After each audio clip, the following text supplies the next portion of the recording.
사랑이 많으신 하나님 아버지 감사합니다. 오늘도 하나님 말씀 앞에 말라기서 앞에 모일 수 있게 하시고 하나님의 말씀을 배우게 하시니 감사드립니다. 부족한 종의 입술을 통하여 전달되는 이 모든 말씀을 통해 하나님의 뜻을 깨닫는 귀한 시간 되게 도와주시고 그 말씀대로 살아가기 위하여 다짐하게 하여 주시옵소서. 무엇보다도 더욱더 겸손해지기를 소망하며 예수 그리스도의 이름으로 기도합니다. 아멘.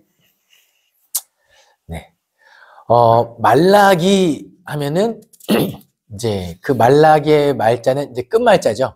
예. 구약 성경의 마지막. 농담입니다. 말라기의 말자 한문 아닙니다. 예.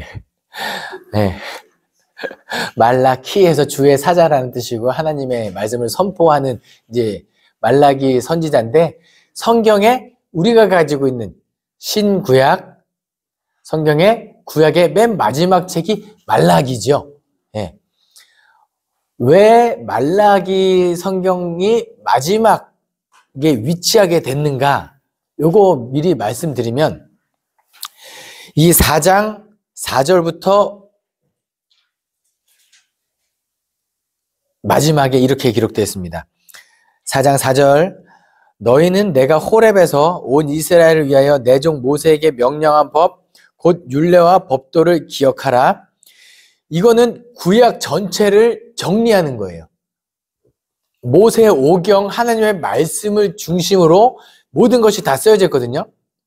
그러니까 하나님의 말씀을 기억하라. 이것을 성경 전체를 이 말로 구약성을 요약하고 그 다음에 이제 신약으로 넘어가야 되잖아요. 중간다리 역할을 하는 구절이 5절 6절입니다. 보라 여호와의 크고 두려운 날이 이르기 전에 내가 선지자 엘리야를 너희에게 보내리니 그가 아버지의 마음을 자녀에게로 돌이키게 하고 자녀들의 마음을 그들의 아버지에게로 돌이키게 하리라. 돌이키지 아니하면 두렵건대 내가 와서 저주로 그 땅을 칠까 하노라 하시니라. 아멘. 보라 여호와의 크고 두려운 날이 이르기 전에 내가 선지자 엘리야를 보낸다. 엘리야 구약시대의 엘리야는 그 엘리야고 새롭게 도래할 엘리야는 누구죠? 세례 요한이죠.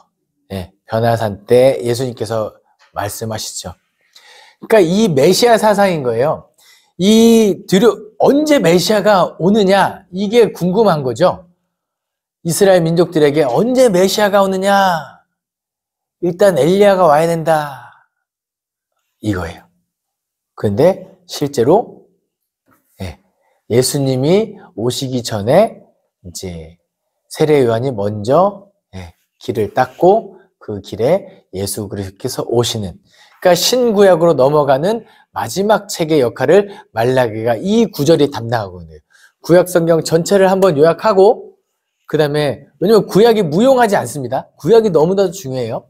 구약 성경을 요약하고 그 다음에 예수 그리스도까지 이렇게 이야기하는 게 말라기의 마지막 역할이죠. 예. 구조상의 역할. 그럼 말라기 내용은 어떤 내용을 담고 있느냐? 썩 좋은 내용은 아닙니다. 말라기는요, 하나님이 사람과 6가지 논쟁, 6가지 주제를 가지고 논쟁한다라고 보시면 되겠습니다. 첫 번째 논쟁은 하나님의 사랑에 대한 의심. 그 다음에 두 번째 논쟁은 제사장들의 성의 없는 직무 수행을 비판하는 논쟁. 세 번째 논쟁은 잘못된 혼인, 이방 여인에 대한 논쟁.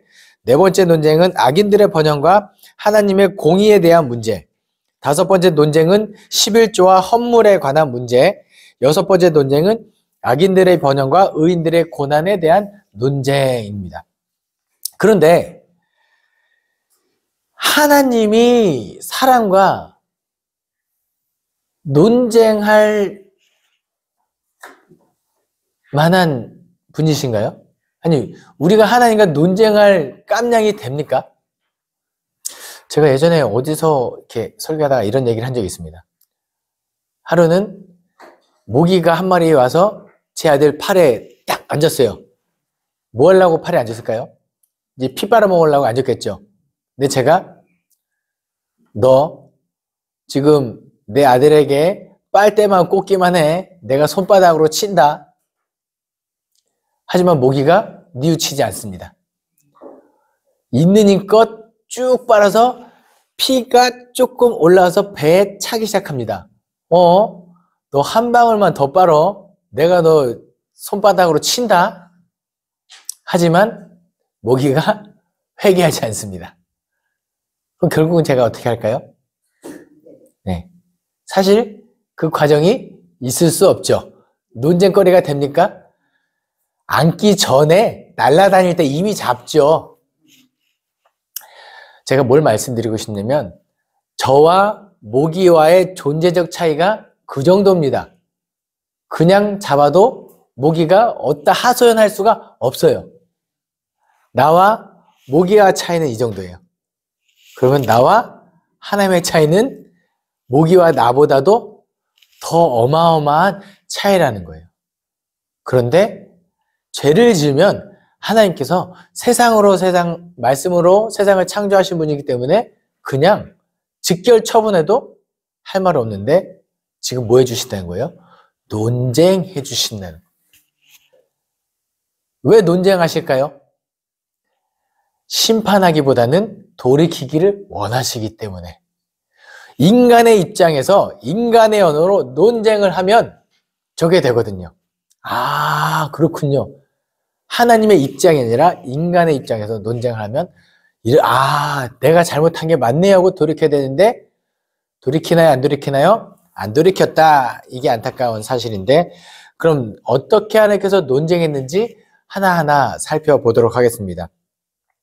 말라기 구조는 좀 굉장히 잘 짜여져 있어요. 그래서 하나님께서 먼저 툭 말을 던지세요. 진술을 하시거나 물음을 하시거나 어떤 것을 요구를 하시죠.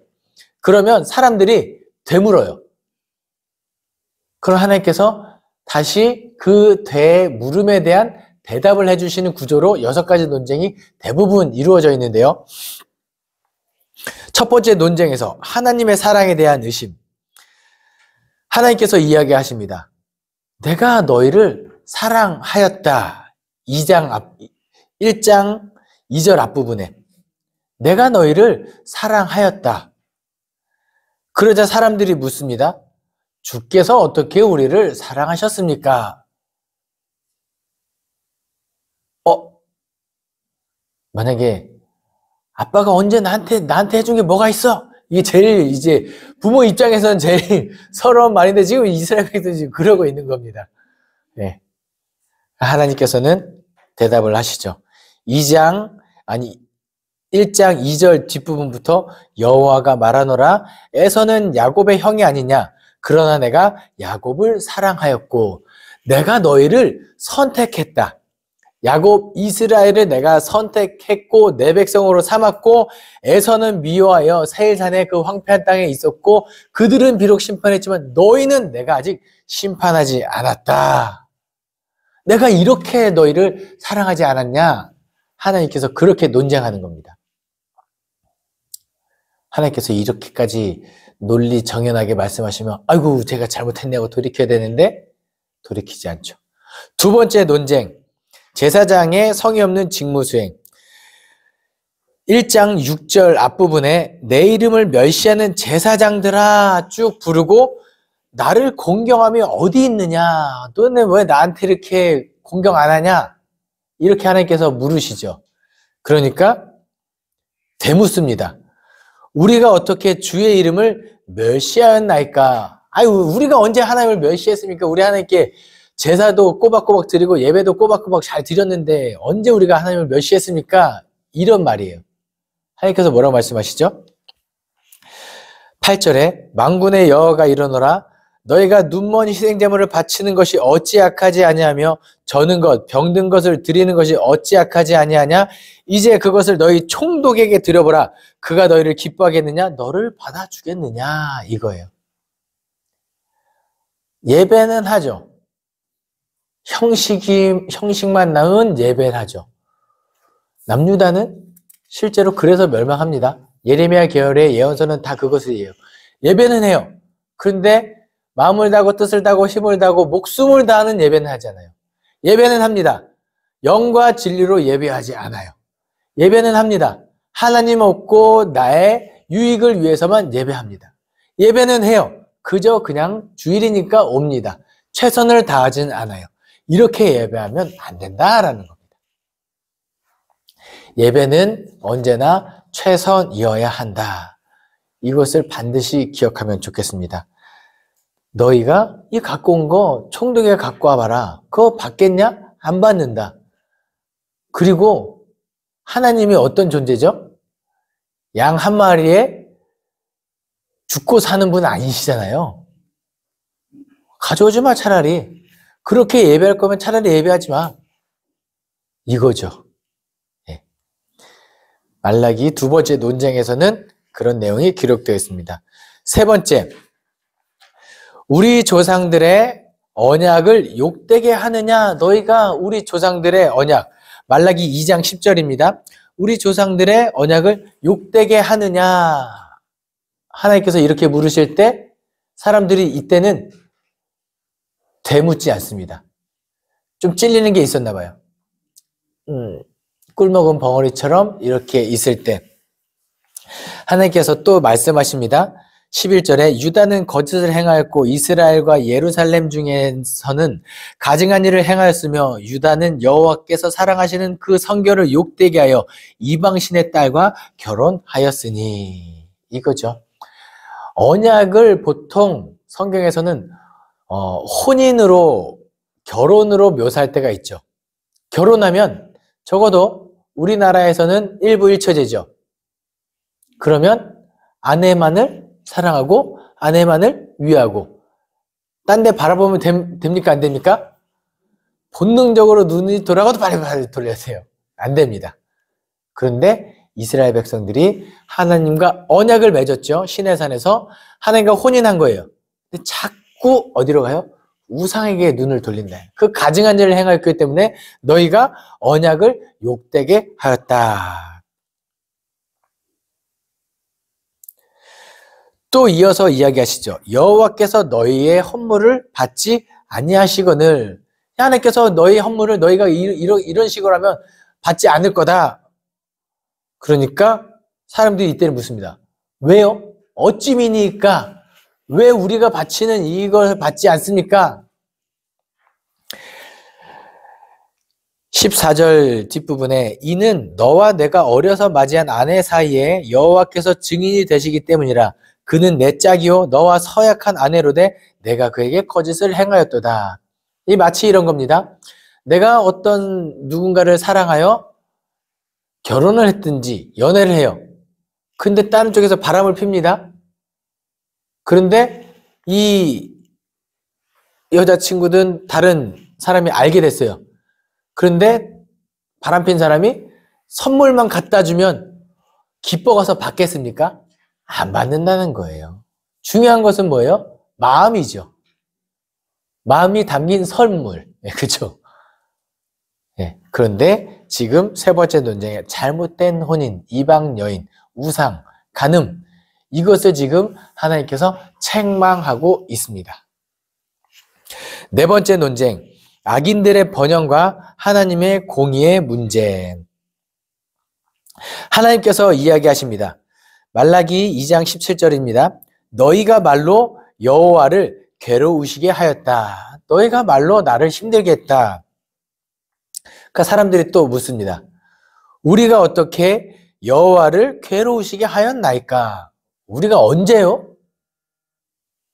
기억나게 하시죠.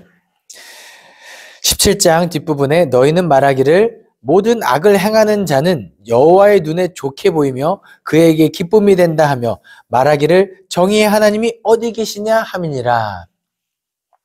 악인의 형통을 보고 하나님을 오히려 사람들이 판단하고 질책하고 있는 거예요. 가당치도 않죠. 가당치도 않죠. 그리고 심지어 여호와의 공의를 무너뜨린 사람들은 누구예요? 언약 맺은 백성들이고 그렇다는 겁니다.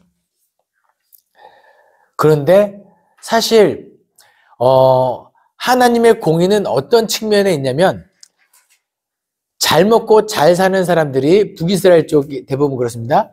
나라가 잘 살고 번영했는데 이 높은 사람들만 호요식하고 소외되고 어려운 사람들, 과부, 고아, 과부, 객 이런 사람들을 돌보지 않을 때 하나님께서는 공의와 정의가 없다라고 이야기하세요.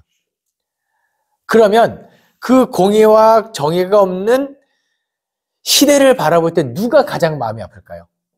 하나님이시겠죠. 왜냐하면 다 10손가락 자식들이거든요. 10손가락 중에 새끼손가락, 소외된 이웃을 바라볼 때 하나님의 마음이 가장 아픈데 거기다가 지금 사람들이 후벼 파는 거예요. 하나님의 공의가 어디 있습니까? 하나님이 안 하니까 지금 이렇게 되는 거 아닙니까? 너희가 말로서 나를 괴롭게 하는구나. 우리가 언제 그랬습니까? 하나님의 네 번째 논쟁입니다. 다섯 번째 논쟁, 11조와 헌물에 관한 문제. 첫 번째 하나님께서 이렇게 이야기죠. 6절과 7절에 말라기 3장 6절과 7절에 야곱의 자손들아 그들을 부르고 7절에서 내게로 돌아오라 라고 이야기했어요. 야곱의 자손들아 내게로 돌아오라. 그러니까 되묻죠. 우리가 어떻게 여호와께 어떻게 해야 돌아가리까? 하나님께서 여기서는 잠시 이 어떻게 돌아가면 되겠습니까? 라는 거에 대답을 잠깐 유보하시고 또 말씀하시죠. 사람이 어떻게 하나님의 것을 도둑질하겠느냐라고 이야기하세요. 그 사람들이 우리가 언제 주의 것을 도둑질하였나이까? 이렇게 이야기합니다. 우리가 언제 하나님께 도둑질하였나이까?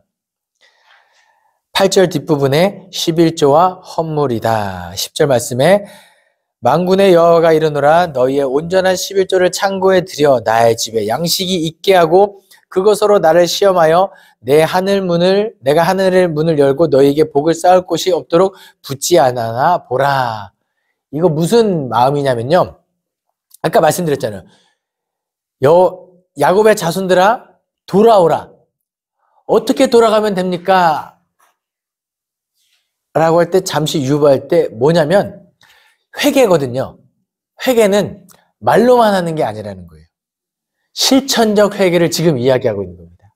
너희가 여호와의 것을 도둑질하였다. 하나님께 마땅히 드려야 할 것을 드리고 있지 않다. 나에게 돌아오고자 원하니? 그러면 실천적으로 회개하고 돌아와라. 나의 것을 바쳐라. 드려라. 나의 것을 가져가지 말고 드려라. 뭐 비단 11조 뿐이겠습니까? 회개기도 울고 불고 교회 와서 회개하고 하나님 나는 죄인입니다. 가슴을 치고 옷을 찢고 회개하고 갑니다. 주차장에 가서 싸웁니다. 그러면 안 되는 거예요. 지금 온전한 회개가 아닙니다. 네. 삶의 변화, 구체적인 실천적 회개를 지금 말라기에서 이야기하고 있는 거예요.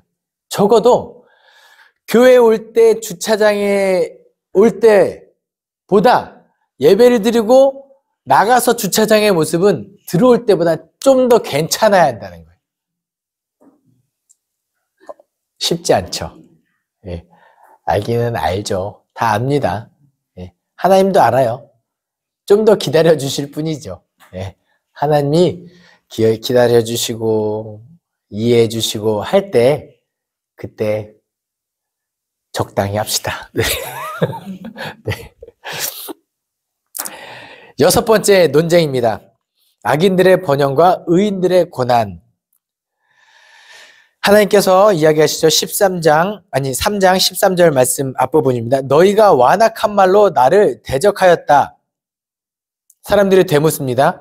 13절 중간에 뒷부분에 우리가 무슨 말로 주를 대적하였나이까? 하나님께서 대답하시죠. 14절 15절입니다.